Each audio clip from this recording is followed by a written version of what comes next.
이번에는 가정법 명칭들을 정리해 보도록 하겠습니다. 일단 명칭을 정한 원칙은요. 바로 if, 조건절 속에 포함된 동사의 시제가 바로 그 명칭입니다. 자세한 건 아래쪽 표를 보면서 설명드리겠습니다. 일단 대한민국 영문법에서는요. 가정법을 크게 세 가지로 분류하고 있죠. 첫 번째가 가정법 현재, 두 번째는 가정법 과거, 세 번째가 바로 과거 완료가 됩니다. 일단 위에 거 두 개를 묶어야 됩니다.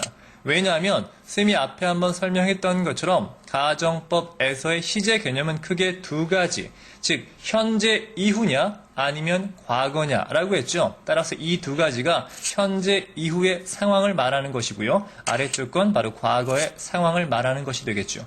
하나씩 살펴보겠습니다. 먼저 가정법 현재. 왜 현재라는 명칭이 붙었다고요? 말 그대로 동사의 꼴이 현재형이기 때문입니다. 왜 현재를 썼습니까? 현재나 미래에 가능성이 있는 추측이기 때문입니다. 이건 무슨 말입니까? 추측이라고 하는 건 말하는 사람이 아직 모르고 있는 거라고 했죠. 예문을 볼까요? If he lives in Korea now, 그가 지금 한국에 살고 있습니까?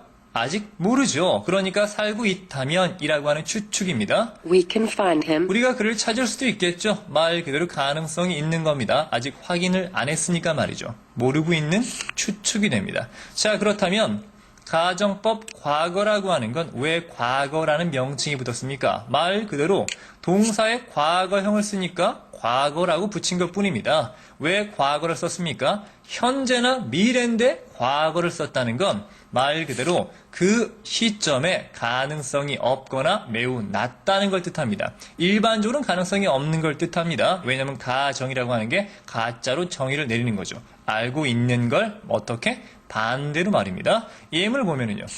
If he lived in Korea now, now라고 하는 현재임에도 불구하고 과거를 썼다는 건 확인해 본 결과 그는 한국에 살고 있지 않다는 얘기입니다. 이미 알았죠. 그런데 살고 있다면 이라고 반대로 가정하는 거죠.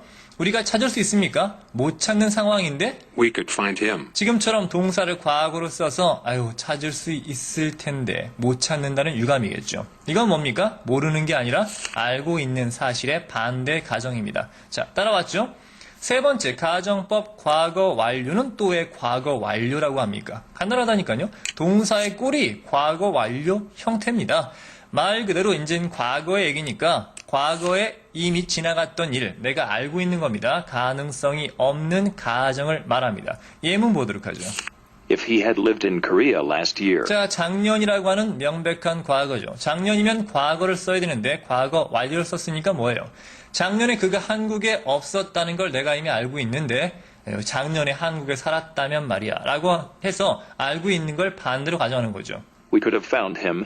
오케이. 자, could라고 하는 건 그냥 두고 뒤에 have, pp를 붙이면서 과거의 추측 또는 유감이 된다고 했는데 이건 유감이겠죠. 확실하게 알고 있는 반대니까 우리가 그를 찾을 수 있었을 텐데 사실은 못 찾았다는 얘기입니다. 됐습니까? 이것도 마찬가지 알고 있는 사실의 반대입니다. 위에 건 알고 있는 사실이 현재나 미래의 사실이고 이건 과거의 사실이 되겠죠.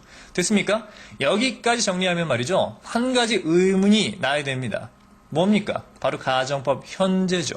왜냐하면 일단 가정이라고 하는 건 가짜로 정의를 내리는 거니까 무조건 알고 있는 내용을 말해야 됩니다. 어떻게? 반대로. 하지만 가정법 현재는 현재형을 쓰면서 가능성이 있는 추측, 즉 모르는 내용이기 때문에 엄밀히 말하면 이 가정법 현재라고 하는 건 가정법이 아닙니다. 아시겠습니까? 따라서 가정법 과거와 가정법 과거 완료가 진정한 가정법이죠. 이 가정법 현재는 사실 잘못된 말이겠죠. 추측법 현재면 또 뭘까? 자, 쌤이 드리고자 하는 말씀이 어떤 것인가 이해하셨길 바랍니다. 됐습니까? 그리고 한 가지 더. 한국 영문법에서요. 가정법에는 또 하나 추가하는 경우가 있는데 그게 바로 가정법 미래입니다. 쌤이 끝에 물음표를 붙여놨죠. 붙여놓은 이유는 간단합니다. 이 가정법 미래라는 명칭이 상당히 마음에 안 들기 때문입니다.